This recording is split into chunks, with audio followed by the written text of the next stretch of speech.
किसी भी चीज का उद्यापन करो, 16 सोमवार का उद्यापन करो, चाहे तुम शुक्रवार का उद्यापन करो, चाहे तुम सोमवार का उद्यापन करो, चाहे तुम एकादशी का उद्यापन करो, चाहे तुम प्रदोष का उद्यापन करो, चाहे तुम जिस भी व्रत का उद्यापन करो, शिव महापुराण की कथा कहती है अपने घर के लोगों को गिनने से पहले बाहर के लोगों को गिनना जरूरी है। थोड़ा ध्यान देना। और आप लोग क्या करते हो?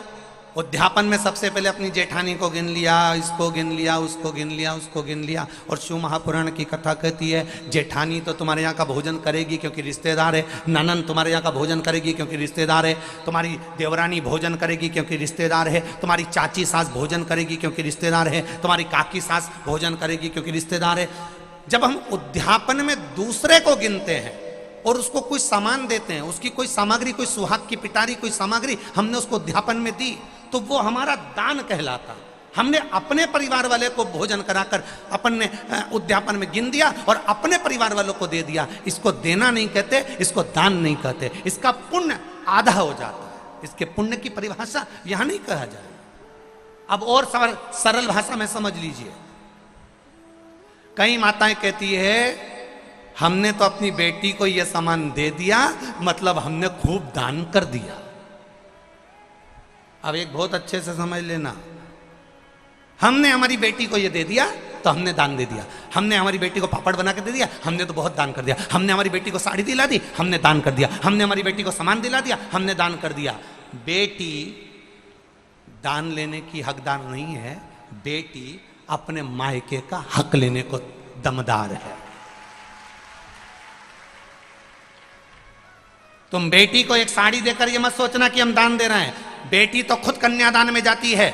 आप बेटी को अगर वस्त्र दे रहे हो तो दान नहीं कर रहे हो। आप बेटी को कोई सामग्री दे रहे हो तो दान नहीं कर रहे हो। आप बेटी को कोई सामान दे रहे हो, दान नहीं कर रहे हो। आप बेटी के बेटे को 500 रुपए का लिफाफा दे रहे हो, ये दान नहीं कहला रहा है। ये वो अपना हक लेकर जा रही है।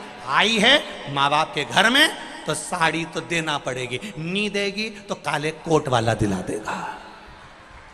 उसमें ये दान नहीं है कि तुम कह दो कि नहीं साहब हमारी तो हमने बहन बेटी के दान दे दिया, हमने तो हमारी बहन बेटी के दान दे दिया, हमने तो हमारी बहन बेटी के दान दे दिया। तो बहन बेटी कहीं भिक्षा मांगे तुमसे? अरे बोलो तो बेटवा वाली हो, बोलो बोलो जम के बोलो। तुम क्या भिक्षा मांगो कि हम भैया के जाएं तो दान लेके आएंगे? दान लेकर बहन बेटी नहीं आती। बेटी अपने भाई के यहाँ से दान लेकर नहीं आती। बेटी अपने मायके से दान लेकर नहीं आती। बेटी मायके में जाकर अपने माँ बाप से और कहती है कि किसी ब्राह्मण को बुलाकर मम्मी सत्यनारायण की कथा कराकर थोड़ा सा दान दे दो। ये बेटी कहती है। बेटी दान लेकर नहीं आती है, बेटी दान दिलवा कर आती है। और बेटी मायके से अगर एक साड़ी भी लेकर आती है तो वो दान की नहीं, बेटी अपना हक लेकर आती है। जब तक माँ बाप हैं तब तक बेटी लेकर आ रही। तो जितनी भी भाभियां हैं वो ये कहना बंद कर दे कि हमने ननन को कुछ दान दिया।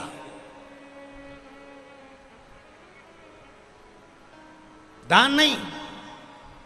हम जानते हैं तुम अगली बार हमें बेटवा नहीं बुलाओगे इस बात के लिए, भले मत बुलाओ। और जो रीत की बात है यहां शिव महापुराण की कथा कह रही है। वट सावित्री में आप इस तरह से उद्यापन करिए जिस तरह से पंडित प्रदीप मिश्रा जी ने बताया है, यह अधिक फलदायी होगा। अगर आपको यह वीडियो पसंद आया होगा तो लाइक करिएगा, शेयर करिएगा। मेरे चैनल में नए होंगे तो मेरे चैनल को सब्सक्राइब करिएगा। श्री शिवाय नमस्तु।